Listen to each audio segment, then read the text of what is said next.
Hello student, मेरा नाम अमन कुमार है। मैं आपका साइंस फैकल्टी हूँ।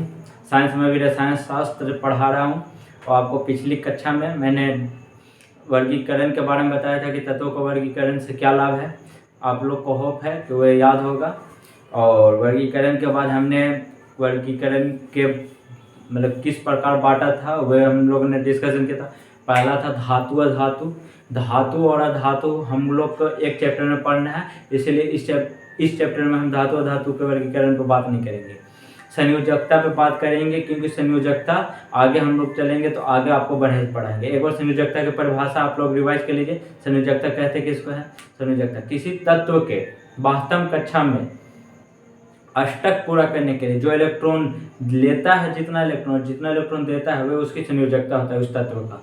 ये आपको आगे बताएंगे। संयोजकता को वैलेंसी कहते हैं हम लोग इंग्लिश में।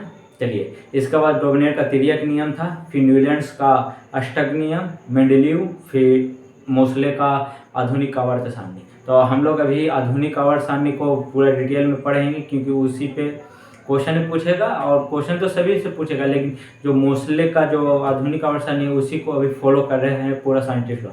और भी चल रहा है, उसके बाद आपको और होगा। ठीक है स्टूडेंट, चलिए आइए हम लोग डायरेक्ट डोबनेर का तिर्यक नियम पे बात करते हैं। यह हमारा अध्याय 5 है, तत्वों का वर्गीकरण है। ये लेक्चर शायद 6 होगा। ठीक है स्टूडेंट, ठीक है। आइए, डोबनेर का तिर्यक नियम कहते किसे हैं? पहले कहने के पहले हम लोग डोबनेर का तिर्यक नियम दिया कौन? तो डोबनेर का तिर्यक नियम दिया जॉन डोबनेर। जॉन डोबनेर कहाँ के थे? जर्मन के। क्या थे, किस चीज़ में साइंटिस्ट थे? तो रसायनज्ञ थे। 19वीं शताब्दी। शताब्दी किसे कहेंगे बताइए? शताब्दी 19वीं शताब्दी है तो 1901 1902 नहीं, 1800 से लेकर 1899 तक। 1800 से 1899 तक को 19वीं शताब्दी कहते हैं। जितना शताब्दी कहते हैं उसके पहले वाला ही होता है। जैसे अभी 2022 चल रहा है, 23 चल रहा है, सॉरी 2023 चल रहा है, तो ये 2023 चल रहा है तो 21वीं शताब्दी है, क्योंकि 2000 से 2099 तक 21वीं शताब्दी चलेगी। और जैसी 21वीं में आएगा वैसे 22वीं चलेगी। ठीक है स्टूडेंट, ये आपको दिक्कत नहीं होना चाहिए, ये इम्पोर्टेंट उतना नहीं है। सबसे इम्पोर्टेंट है कि ये जॉन डोबनेर के द्वारा तिर्यक नियम जो दिया गया उसे कहेंगे। पहले हम लोग जान जाते हैं तिर्यक कहते किसे हैं। तिर्यक मतलब 3। तो डोबनेर ने 3 तत्वों के समूह बनाए थे। कितने तत्वों के समूह? 3 तत्व। तो हम लोग डोबनेर के द्वारा एक समूह बनाया गया। ठीक, एक समूह बनाएंगे। समूह आपको और आगे चलेंगे तो और बढ़िया से। समूह मतलब जैसे 10 लोग हैं तो वहाँ पर बैठे हुए हैं तो एक समूह हो गया। उसी तरीके से 3 तत्वों को एक जगह रखा गया तो उसको समूह कहेंगे। तो एक समूह बनाएगा डोबनेर के द्वारा जिसमें 3 तत्व थे, इसीलिए तिर्यक कहा गया। इसे उसी समूह को डोबनेर का तिर्यक कहा गया। 3 तत्व रखे गए एक साथ समूह में, इसलिए डोबनेर का तिर्यक नियम कहेंगे, तिर्यक कहते हैं। चलिए आइए, और तिर्यक में कहते किसे हैं, क्यों कहते हैं, मतलब इस नियम के अनुसार क्या है, इस तिर्यक के अनुसार क्या है। ये डोबनेर का तिर्यक है तो इसके अनुसार क्या है, हम लोग क्या समझेंगे? हम लोग ये समझेंगे कि 3 तत्वों के परमाणु द्रव्यमान, ये बहुत इंपॉर्टेंट है स्टूडेंट, बहुत इंपॉर्टेंट है। परमाणु द्रव्यमान क्या स्टूडेंट, पहले हम बताइए। 3 तत्व है, 3 तत्वों का परमाणु द्रव्यमान, परमाणु संख्या आपको बताएंगे। कोई तत्व है, ठीक, ई, चलिए कोई तत्व ले लिए, ए मान लीजिए, एक्स वाई लिख दीजिए। ठीक, तो ये क्या था? परमाणु संख्या। ये क्या था? परमाणु द्रव्यमान। समझे स्टूडेंट? ये हम लोग यहाँ पर क्या लिखते थे? परमाणु संख्या। यहाँ पर जो हम लोग परमाणु द्रव्यमान, परमाणु संख्या को इलेक्ट्रॉन कहते थे। इलेक्ट्रॉन, जितना परमाणु संख्या उतना इलेक्ट्रॉन, और जितना परमाणु द्रव्यमान उसमें प्रोटॉन और न्यूट्रॉन दोनों मिला हुआ रहता था। तो आपको ये होप याद होगा, क्योंकि पीछे ही क्लास में लोग बात किए हैं। अब आते हैं परमाणु द्रव्यमान। एक क्वेश्चन यहाँ पे ये भी पूछ सकता है कि तिर्यक, डोबनेर का तिर्यक नियम किस पर आधारित है? परमाणु द्रव्यमान। अब आगे चलते हैं। 3 तत्व के परमाणु द्रव्यमान के बढ़ते क्रम में सजाना है, इधर उधर नहीं, बढ़ते क्रम में सजाने पर मध्य तत्व का परमाणु द्रव्यमान शेष 2 तत्वों के परमाणु द्रव्यमान के औसत के बराबर होता है। कहने का मतलब है कि जो शेष 2 तत्व बचेगा, कौन कौन सा तत्व बचेगा, मतलब मध्य तत्व है, उसके बाद शेष 2 तत्व बचेगा, उसके परमाणु द्रव्यमान के औसत के बराबर होता है। एग्जाम्पल में हम लोग आते हैं, सिंपल एग्जांपल लेते हैं, क्योंकि पहले ये एग्जांपल समझिए फिर मेन एग्जांपल जो क्वेश्चन पूछेगा। ये एग्जांपल ले लीजिए, जैसे ABC 3 तत्व है, ABC परमाणु द्रव्यमान में सजा देते हैं बढ़ते क्रम में, तो 2 3 4। इसका परमाणु द्रव्यमान कितना है 2, इसका 3, इसका 4, तो बढ़ते क्रम में हम लोग सजा दिए। चलिए इसके बाद हम लोग को मध्य तत्व का क्या कह रहा है क्वेश्चन, ये कह क्या रहा है, ये इंपॉर्टेंट है। मध्य तत्व का परमाणु द्रव्यमान, मध्य तत्व का परमाणु द्रव्यमान शेष 2 तत्व के परमाणु द्रव्यमान का औसत। औसत किसे कहते हैं, औसत आपको पता होगा, जितने संख्या है उसको जोड़कर और जितने संख्या उसी से भागा देते हैं तो वो औसत निकल जाता है। जैसे एग्जाम्पल में 2 रहेगा, 2 संख्या है, जैसे 1 और 2 है। 3 संख्या ले लेते हैं, 1 2 3। 4 संख्या ले लिए, 1 2 3 4। ये तीनों का हम लोग को निकालना है औसत। तो इसका औसत क्या होगा, 1 + 2/2, क्योंकि 2 है तो 2। अब इसका औसत क्या होगा, तो इसका औसत होगा 1 + 2 + 3/1 2 3 3। 3 संख्या है तो 3 होगा। ठीक स्टूडेंट, शायद ये आपको नीचे नहीं रोक रहा होगा, तो इसको और ऊपर करके समझाते हैं। जैसे 4 है, 1 2 3 4, 4 है तो 4 में अगर हम लोग 1 2 3 4 4 को जोड़ देंगे और जितना है 1 2 3 4 उसको से भाग देंगे, ये औसत होता है। तो औसत निकालना आप लोग के स्टूडेंट होप समझ आएगा। एग्जाम्पल को लोग ध्यान से देख लीजिए, इसको उतारने की कोई जरूरत नहीं है, क्योंकि आप लोग औसत बचपन से सीखे होंगे। आपको मुझे होप है कि आप लोग को पूरा याद होगा औसत किसे कहते हैं और कैसे निकाला जाता है। तो हम लोग को औसत निकालना है मध्य तत्व को छोड़कर। मध्य तत्व ये है, इसको हम लोग छोड़ दिए। ठीक है स्टूडेंट, बचा 2 तत्व, इस दोनों का औसत निकालते हैं। तो औसत निकालिए,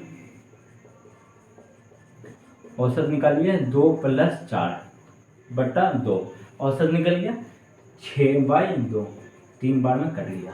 ठीक है स्टूडेंट, ये हम लोगों ने देख लिया। क्या हम लोगों ने देखा, सबसे पहला कि मध्य तत्व को छोड़ देना है, जो शेष 2 तत्व बचे उसका औसत निकाले तो हमारा कितना है 3, और ये तत्व को मध्य तत्व से मिलाना है, तो 3 3 हो गया, बराबर आया। तो ये डोबनेर का तिर्यक नियम का पालन कर रहा है, तो ये डोबनेर का तिर्यक बना। यही डोबनेर का कहना था, तो उन्होंने ये सजाया था। ठीक, अब हम लोग मेन एग्जाम्पल है जिससे क्वेश्चन पूछेगा। ये पहला एग्जाम्पल, 3 एग्जाम्पल देंगे, 3 से ज़्यादा नहीं आपको याद करना है। कहीं भी किताब में कोई भी मिलेगा आपको याद नहीं करना है, बस 3 याद करना है। 3 याद करके जाइए, एग्जाम में हर क्वेश्चन बना के आइएगा। ठीक है स्टूडेंट, चलिए हम लोग ने पहला तत्व देखा, तत्व है, फिर परमाणु द्रव्यमान। तत्व आपको याद करवाए थे 30 तक, आपको इसे 50 तक याद कर लीजिएगा। ठीक है स्टूडेंट, लेकिन अभी 30 तक याद कीजिए, और जो जो अब इम्पोर्टेंट तत्व आएगा वो आपको याद करते रहना है। ठीक है स्टूडेंट, चलिए आइए ये स्टार्ट करते हैं। Calcium, strontium, barium. कैसे याद करना है, लगातार याद करना है। Calcium, strontium, barium, calcium, strontium, barium, calcium, strontium, barium. याद कीजिए, कैल्शियम, स्ट्रोंशियम, बेरियम। कैल्शियम को Ca से डिनोट करते हैं, स्ट्रोंशियम को Sr से डिनोट करते हैं, बेरियम को Ba से डिनोट करते हैं। ठीक है स्टूडेंट, इसका परमाणु द्रव्यमान, कैल्शियम का परमाणु द्रव्यमान 40, स्ट्रोंशियम का परमाणु द्रव्यमान 87.5, बेरियम का परमाणु द्रव्यमान 137। ठीक है स्टूडेंट, अब औसत निकालना है परमाणु द्रव्यमान का, परमाणु द्रव्यमान का औसत। ठीक, परमाणु द्रव्यमान का औसत। ठीक है स्टूडेंट, कौन सा मध्य वाले को छोड़ देना है, 2 बचे हुए परमाणु द्रव्यमान का औसत निकालना है। तो पहला क्या हो गया 40 और दूसरा क्या हो गया 137, दोनों का जोड़ कर 2 से भागा कर देंगे,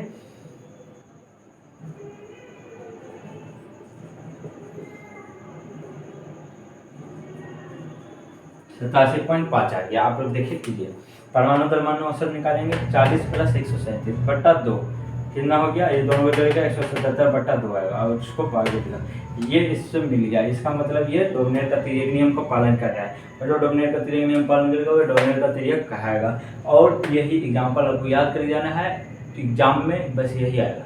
अब क्वेश्चन कैसे पूछेगा, ऑब्जेक्टिव में कैसे पूछेगा, सब्जेक्टिव की बात करते हैं डोबनेर का तिर्यक नियम, तो आपको ये नियम लिख देना है, उसके बाद ये एग्जाम्पल लिख दे देना है 1 2।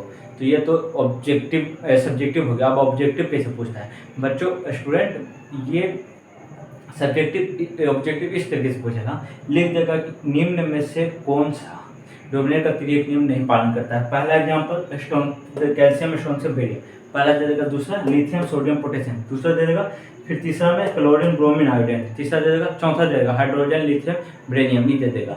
तो ये 4 ऑप्शन, तो कौन नहीं करता है, तो लास्ट वाला नहीं करता है, तो उस पर टिक मार देंगे। तो इसी तरीके से क्वेश्चन आएगा, तो आपको एग्जाम्पल याद रहना चाहिए। ठीक है स्टूडेंट, पहला हमने कर दिया, दूसरा हम कर देते हैं।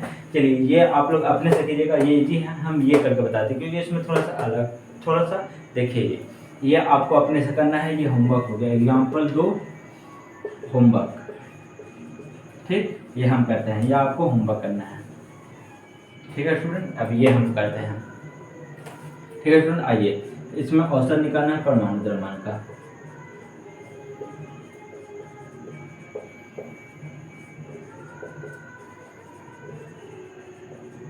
परमाणु द्रव्यमान का औसत निकालिए। चलिए आइए, पहला वाला और लास्ट वाला, बीच वाला को छोड़ देना है, हम पहले ही बोले हैं। तो 35.5 था प्लस 127 बट्टा 2, यहाँ पर जो जोड़िए। चलिए आइए,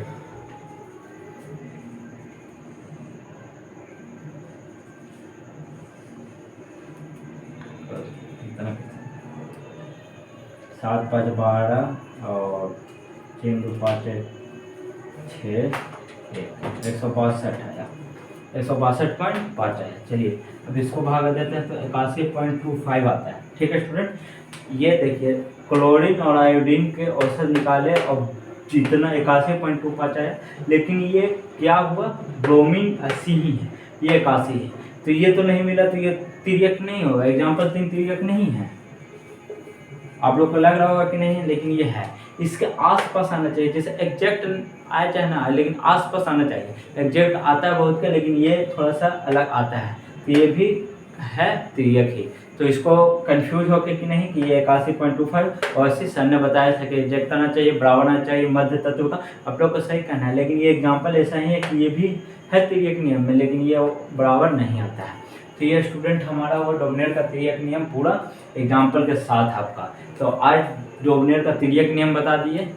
अगला मैं इसका थोड़ा सा बचा हुआ रखे हैं, जूठा जिसको हम लोग कहेंगे, ये इसलिए छोड़ेंगे कि पिछला बार जब ये बताएंगे इसका थोड़ा सा बच गया, इसका विशेषताएं और हानि क्या है, ये इसलिए छोड़े हैं क्योंकि अगला बार जब बताएंगे तो इसको पूरा रिवाइज करा देंगे, फिर आगे बढ़ेंगे। इसके बाद अगला जब न्यूलैंड्स का अष्टक नियम पढ़ेंगे तो थोड़ा सा इसका बारे में चर्चा करेंगे, उसके बाद आगे बढ़ेंगे। और ये आप होमवर्क कर लीजिएगा, फिर अगला क्लास में हम इसको डिस्कशन कर देंगे, चाहे कमेंट कर दीजिएगा। आप लोग होप है बना लीजिएगा, इन दोनों को औसत निकालिएगा तो इसका बराबर आएगा। स्टूडेंट इसको लाइक सब्सक्राइब कर दीजिए, ये और स्टूडेंट को बस भेजिए कि उनको भी फ़ायदा हो और पढ़े। ठीक है स्टूडेंट, थैंक यू बच्चों।